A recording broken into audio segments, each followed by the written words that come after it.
Welcome to career plus. EAMCET counselling మొదలైంది. అయితే online options, placement, కాలేజ్లు, బ్రాంచ్ల ఎంపికపై విద్యార్థుల్లో ఎన్నో సందేహాలున్నాయి. కౌన్సిలింగ్ పై కన్ఫ్యూజన్ ను తొలగించేందుకు Marri Laxman Reddy group of institution ముందుకొచ్చింది.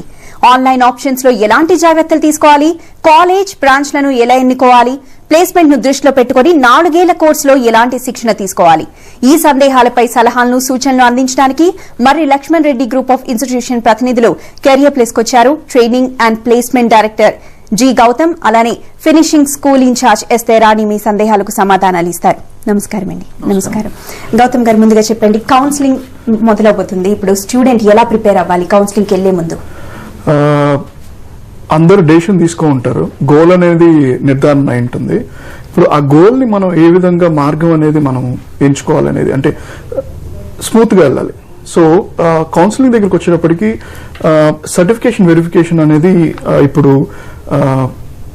ఆంధ్రప్రదేశ్ విద్యార్థులకు కానీ, తెలంగాణ విద్యార్థులకు కానీ దర్ ఇస్ సర్టిఫికేషన్ వెరిఫికేషన్ అనేది జరుగుతుంది. జరిగిన తర్వాత they will be opting online options అండి. అంటే when they go into optioning about the colleges, వాళ్ళు ఆలోచించాల్సిన విషయం ఏంటంటే ప్రతి ఒక్క ఆప్షన్స్ కి మనకి ఏంటంటే ఇప్పుడు ఒక కాలేజ్ కి ఆల్ఫాబెటికల్ వేలో ఉంటుంది. ఆన్లైన్లోకి వెళ్ళినప్పుడు ఆన్లైన్ లో ఆల్ఫాబెటికల్ వేలో కాకుండా మీరు ఇప్పుడు కాలేజ్ మర్రి లక్ష్మణ్ రెడ్డి కాలేజ్ అని వచ్చినప్పుడు first you have to pick up the ఎంలోకి వెళ్ళి మర్రి లక్ష్మణ్ రెడ్డి అనేది ఫస్ట్ చాయిస్ గా చూస్ చేసుకోవాలి. దాని తర్వాత మీరు బ్రాంచెస్ చూస్ చేసుకోవాలి. దాని తర్వాత సెకండ్ కాలేజ్, థర్డ్ కాలేజ్ అనేది ఆప్షన్స్ పెట్టుకోవాలి. ఇక్కడ నేను ఎన్నైనా బ్రాంచ్లు చూస్ చేసుకోవచ్చా అనే క్వశ్చన్ ఉంటుంది. ఎందుకంటే కాలేజ్ నచ్చింది, కాలేజీలో ఉన్న వాతావరణం నచ్చింది, బట్ నాకు మెకానికల్లోకి అవకాశం ఉంది, నేను కెమికల్ ఇంజనీరింగ్ కూడా చేయొచ్చు అనే అవకాశం ఉంటుంది.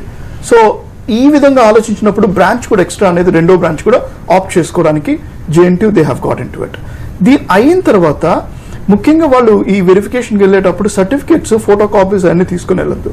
తర్వాత ప్రతి ఒక్క సర్టిఫికేట్ మీరు చాలా మంది ఏం చేస్తూ ఉంటారంటే సర్టిఫికేట్స్ ని ప్లాస్టిక్ స్కాన్ చేసుకుని పెట్టుకొని ఉంటారు. వాళ్ళు లామినేట్ చేయొద్దు. You just keep it as if ఏ విధంగా సర్టిఫికేట్ వచ్చిందో ఆ విధంగా తీసుకుని వెళ్ళండి. అదేవిధంగా మీకు హాల్ టికెట్ సంబంధించిన, దాని తర్వాత ఎంసెట్ కి సంబంధించిన మీ దగ్గర ఉన్న ధృవపత్రాలు అవి కూడా తీసుకుని వెళ్ళండి. దీని తర్వాత ప్రతి ఒక్క ఆప్షన్స్ పెట్టుకున్న తర్వాత మీకు కింద సేవ్ అనేది వస్తుంది. ఆ సేవ్ అనేది కంపల్సరీగా మీకు సేవ్ చేస్తేనే it will be saved.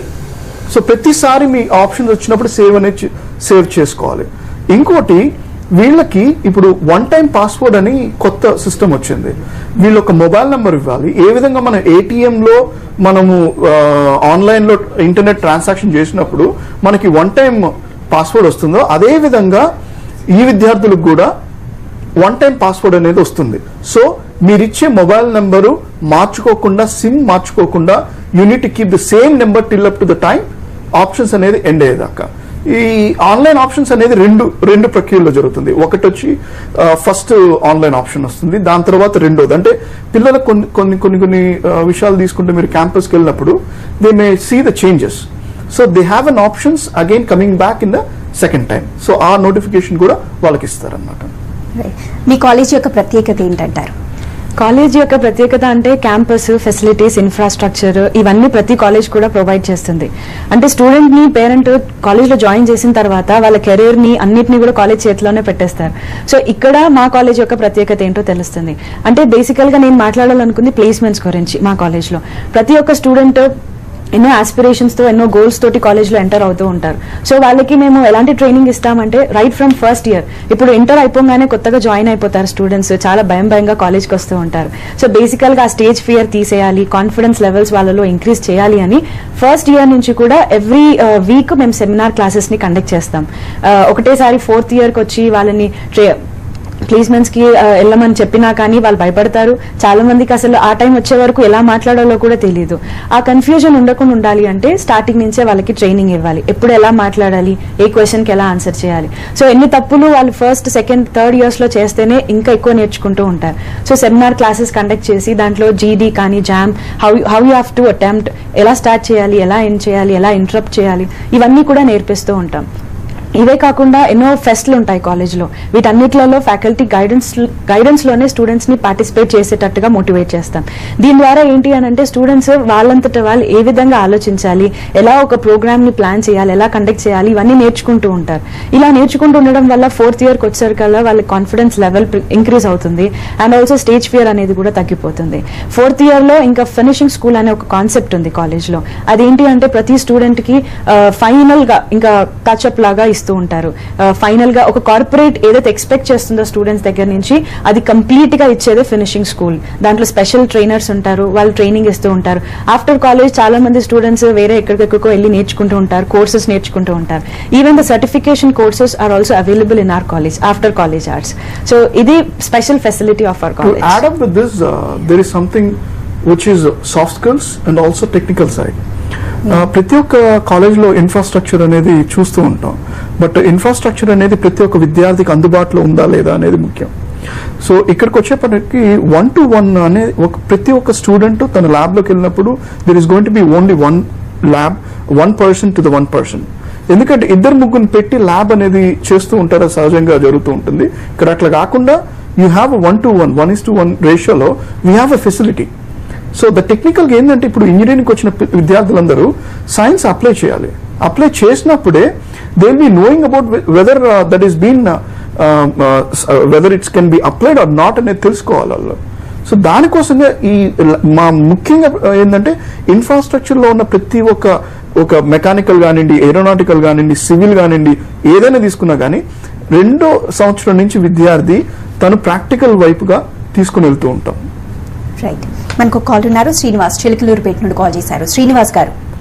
Madam నమస్తే మేడం. సార్తో ఒకసారి మాట్లాడాలి. చెప్పండి సార్. సార్ నమస్తే సార్. నమస్కారం సార్. నేను అగ్రికల్చర్ బీటెక్ కోర్సు తీసుకుందామని అనుకుంటున్నా sir. Agriculture B Tech. Right sir. కొంతమంది దాని ఆపర్చునిటీస్ ఉంటాయి అంటున్నారు సార్ కొంతమంది. డెఫినెట్ గా కాదండి. ఈ రోజు మీరు చూస్తుంటే మనం అంటే తిండి లేకుండా బతకలేడు మనిషి. అదే విధంగా టెక్నాలజీ ఇప్పుడున్న పరిస్థితుల్లో చాలా వరకు నీటి విషయంలో తీసుకుంటే మనకు రిసోర్సెస్ అనేది తగ్గుతూ ఉంది.